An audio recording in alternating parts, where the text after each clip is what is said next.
सनाया के प्रेग्नेंट होने की खबर मिसेस शेखावत तक भी पहुंच चुकी थी। अगली सुबह वह खुशी से उछलती हुई ग्रीन हाउस विला पहुंच चुकी थी। इस वक्त सुहाना और राज सो रहे थे। जैसे ही उन्होंने दरवाजा खटखटाया, सविता ने दरवाजा खोला और सनाया निकलकर बाहर आ गई। शनाया को देखते ही मिसेस शेखावत इतनी जोर से चिल्लाई कि सुहाना और राज की नींद खुल गई।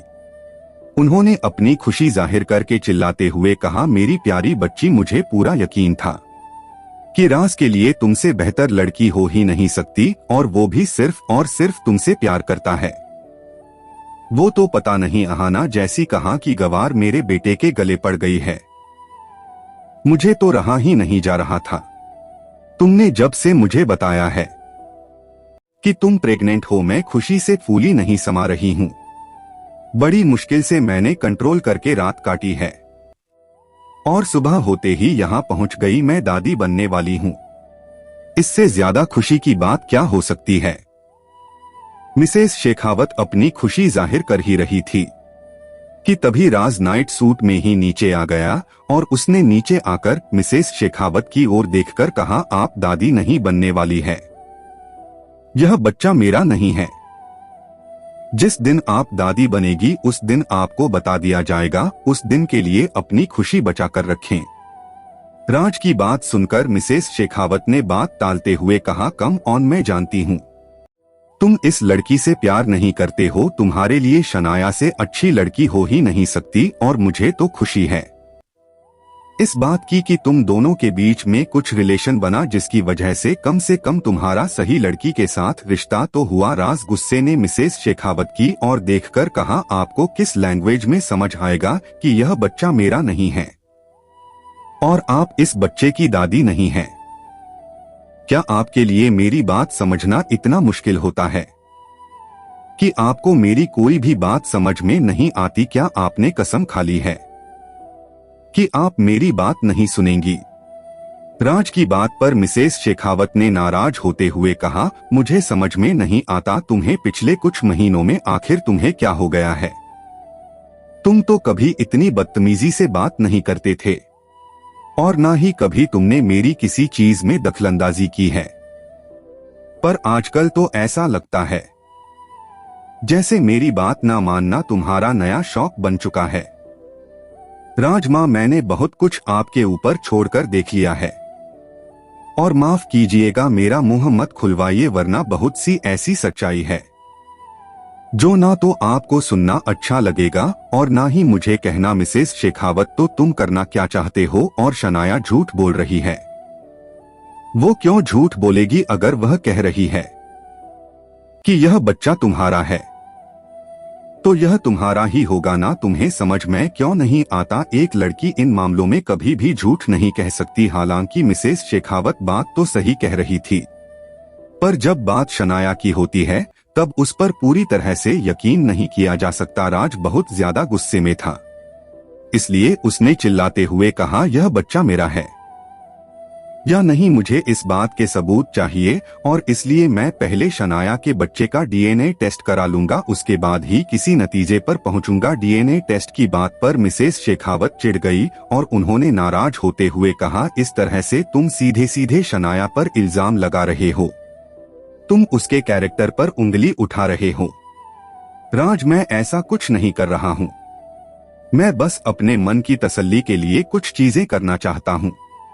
मैं करूंगा, वो आपको अच्छी लगे या ना लगे। राज आगे कुछ कहता है, उसके पहले ही शनाया ने बीच में बात को काटते हुए कहा, मैं तो डीएनए टेस्ट करवाने के लिए बिल्कुल तैयार हूं। मैंने भी कह दिया था कि मुझे कोई एतराज नहीं है, क्योंकि मैं झूठ नहीं बोल रही हूं। यह कहकर सनाया फफक कर रोने लग गई। मिसेस शेखावत ने उसे शांत कराते हुए राज की और गुस्से से देखकर कहा, यह तुम ठीक नहीं कर रहे हो। इस तरह से किसी लड़की के कैरेक्टर पर सवाल नहीं उठाया जाना चाहिए। यह मेरे संस्कार नहीं है।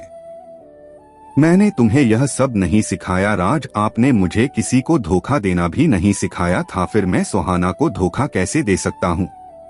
मेरी शादी की सच्चाई अब सुहाना भी जानती है, पर इस समय यह भी एक सच है कि मैं जान सुहाना के साथ पिछली बार शादी में था, तब भी मैं उसके लिए पूरी तरह से ईमानदार था। और मैं आपसे वादा करता हूं कि अगर यह बच्चा मेरा हुआ तो मैं बिना किसी ना नुकुर के इसे अपना नाम दूंगा और अपना भी लूंगा। और अगर यह बच्चा मेरा नहीं है तो यह मेरे साथ नाइंसाफी होगी कि मुझे मेरे प्यार से भी दूर होना पड़ रहा है और किसी और के बच्चे को अपना नाम भी देना पड़ रहा है। कुछ सोचकर मिसेस शेखावत ने कहा, ठीक है, वैसे मुझे शनाया पर पूरा यकीन है, पर तुम अपने मन की तसल्ली कर लो। राज ने कुछ नहीं कहा, वहां से उठकर चला गया। सुहाना भी राज के पीछे पीछे चली गई। कमरे में जाकर राज से सुहाना को गले लगाते हुए कहा, सुहाना, मुझे समझ में नहीं आ रहा है, यह सब क्या हो रहा है? यह सब कुछ मेरी समझ से परे है।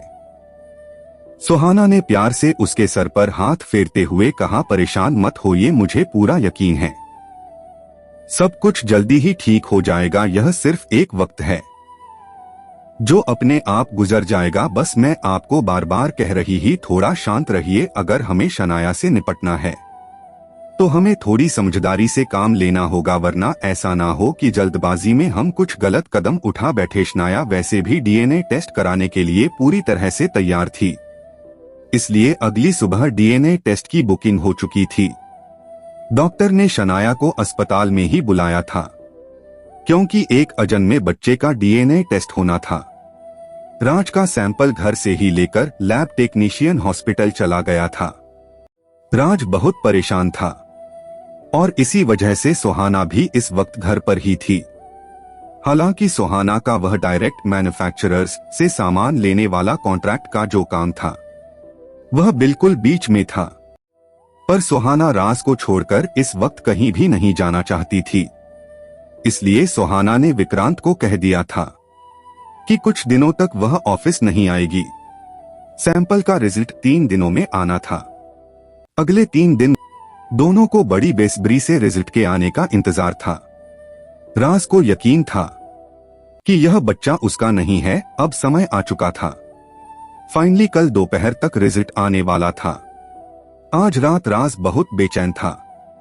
सुहाना राज की बेचैनी बहुत अच्छे से समझ रही थी, इसलिए उसे थोड़ा शांत महसूस कराने के लिए सुहाना राज के पास गई और उसके सीने से लगकर उसने राज के माथे पर किस किया। राज परेशान था, इसलिए उसने इस बार कोई रिएक्ट नहीं किया। इसके बाद सुहाना ने आगे बढ़कर राज की नाक पर किस किया। राज ने अभी कोई जवाब नहीं दिया। आखिर में सुहाना ने राज होठों पर किस किया। अब की बार राज ने सुहाना को बाहों में भर लिया और सुहाना को बेतहाशा किस करने लगा। आज राज जिस तरह से सुहाना को किस कर रहा था, उससे ऐसा लग रहा था कि क्या कल उसे आहाना नहीं मिलेगी। राज के इस प्यार में भी बेचैनी, घबराहट और सुहाना को खो देने का डर नजर आ रहा था। सुहाना हर एक चीज को महसूस कर सकती थी, पर उसने शांत रहने का फैसला लिया और राज से इस वक्त कोई सवाल नहीं किया। राज सुहाना को किस करते करते थोड़ा आगे बढ़ा तो सुहाना ने राज की उसके कपड़े हटाने में मदद कर दी। इसके बाद दोनों के कपड़े जमीन पर पड़े हुए थे और दोनों एक दूसरे की बाहों में समाये हुए थे। दोनों अपने इस प्यार में कुछ पल के लिए सब कुछ भूल गए थे और साथ ही साथ वह यह भी भूल गए थे कि इस वक्त इस घर के अंदर शनाया भी मौजूद है। जिस वक्त राज और सुहाना एक दूसरे की बाहों में समाये हुए थे, शनाया उनके दरवाजे के बाहर खड़े होकर सारी आवाजों को सुन रही थी और राज सुहाना की प्यार भरी जो आवाजें बाहर आ रही थी वह शनाया के कानों में पिघले हुए शीशे की तरह पड़ रही थी। कुछ देर के बाद जब अंदर से आवाज आना बंद हो गई, शनाया पैर पटकते हुए अपने कमरे की तरफ गई और गुस्से और खींच में रोने लग गई। शनाया को इस तरह से रोता देखकर सविता ने सबसे पहले शनाया से पूछा, मैडम आपको क्या हो गया है, आप ठीक हैं? तो शनाया ने सारा का सारा गुस्सा सविता पर उतारते हुए कहा, मुझे कुछ नहीं हुआ है, मैं बिल्कुल ठीक हूँ और तुम नौकर हो, नौकर ही बनकर रहो, अपनी औकात मत भूलो, मेरी माँ नहीं हो जो हर पल मुझे पूछने के लिए आ जाती हो। शनाया ने सविता के साथ इस तरह से बात की तो सविता उसे वहीं पर छोड़कर चली गई। थोड़ी देर के बाद सुहाना नीचे आई, तब उसने सुहाना को बताया कि शनाया रो रही थी। सुहाना उसी कमरे में गई और उसने शांत होकर शनाया से पूछा, क्या हुआ, तुम ठीक हो, तुम रो क्यों रही थी? शनाया बहुत ज्यादा गुस्से में थी, इसलिए उसने गुस्से में चीखते हुए कहा, तुम सब ने मेरा मजाक बनाकर रख दिया है। इससे तो अच्छा होता मैं अबार्शन करवा कर के मर जाती, कम से कम मुझे इस तरीके की चीजें तो नहीं देखनी पड़ती। सुहाना, तुम्हारा कहने का क्या मतलब है? शनाया बहुत गुस्से में थी, इसलिए उसने यह समझ में नहीं आ रहा था कि वह क्या कह रही है और क्या नहीं। उसने गुस्से से सुहाना की ओर घूमते हुए देखा और कहा, मैं राज के बच्चे की मां बनने वाली हूं और वहां वह तुम्हारे साथ रोमांस कर रहा है। मुझे तो तुम्हारा कैरेक्टर समझ में नहीं आता। जब तुम जानती हो कि मैं उसके बच्चे की मां बनने वाली हूं, तो तुम्हें उसको छोड़ देना चाहिए ना। तुम क्यों उसके पीछे लीच की तरह पड़ी हो? तुम तो बिल्कुल उसके साथ चिपक गई हो। कैसी लड़की हो तुम, जवान हो, देखने में भी ठीक ठाक हो, तुम्हें तो कोई भी मिल जाएगा। और तुम तो वैसे भी उस विक्रांत के साथ घूम रही थी ना। तो राज मेरे लिए छोड़ दो, मुझे तो तुम्हारा ही कैरेक्टर समझ में नहीं आता। हद है, यहाँ मैं उसके बच्चे को अपने पेट में पाल रही हूँ और वहाँ तुम उसके साथ बिस्तर पर रंगरलियां मना रही हो। शनाया ने ये सारी बातें कहीं तो बहुत गुस्से में थी, पर सुहाना एक एक बात को अच्छे से अपने दिमाग में रजिस्टर कर रही थी। जब शनाया कहकर शांत हो गई, तब शांत होकर सुहाना ने उसकी ओर देखा और कहा, वह सब तो ठीक है, पर तुम मुझे यह बताओ कि तुम ऊपर वाले फ्लोर पर क्या कर रही थी? जहां तक मुझे पता है, ऊपर वाले फ्लोर पर तुम्हारा कोई काम नहीं है।